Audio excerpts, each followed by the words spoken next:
تاسو داسې فکر وکړئ نن سبا ته د نجیب نه وي او دی د پاکستان په اوږو باندې سپور دلته راسي دا ګلبدین دی دلته کیني یو فرض محال وکړئ دا خبره چا تاریخ ګټلی دی د پاکستان په اوږو راتګ که هغه چا چې د وطن د ساتنې په خاطر باندې سر په لحد باندې ایښی وي چا ګټلی دی دا تاریخ دا اوله خبره دومه خبره دا کوم ته راسه خوست ته راننوځه د خوست قومونه اسماعیل خیل تڼي ګربز متون صبري لکڼ دا ټول وباسه د خپل کور څخه یې وباسه د خپلې خاورې څخه یې وباسه د خپل ټاټوبي څخه یې وباسه او ښکلی خوست کشت و کار پکې روان مکتب پکې سته شفاخانه پکې سته دوکان پکې سته تجارت پکې سته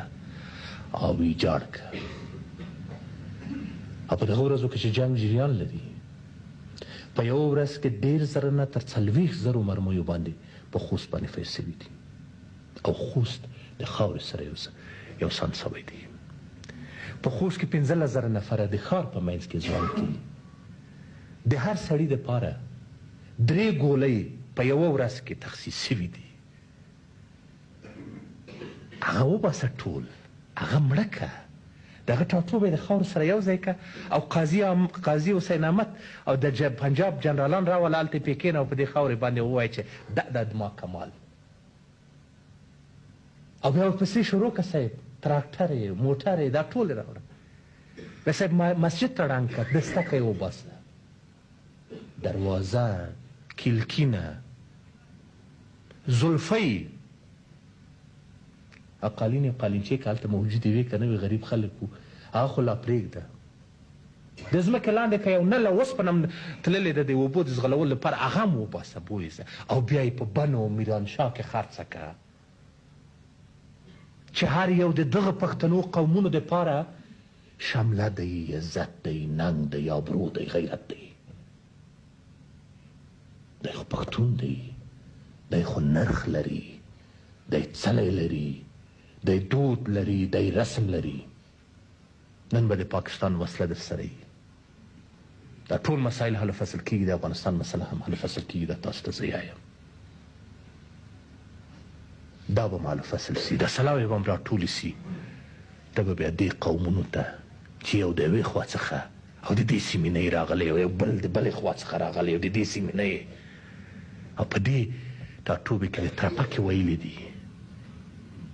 او عزتونو او ننګونو او شرافتونو ته دې په سپکه سترګه کتلې دي او چې کله زموږ بیبیانې او زموږ خویندې میندې په دریاب تېرېږي او د دوی د غېږو څخه اولادونه د اوبو تولیږي او اوبه یې پسې وړي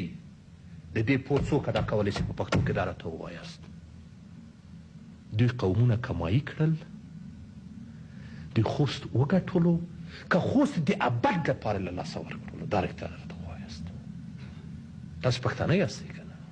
تاسو د ټولو خبرو پوهېږئ ما ته ووایاست دوی خوست کمایي کړی دی دا قومونه یې کمایي کړل د دې قومونو دښمني یې نن یې پرېږده سبا ته یې پرېږده 10 کاله یې پرېږده 100 کاله وروسته د دښمني پور څوک نسي ادا کولی دوی کامیابي ګټلې ده په خوست کې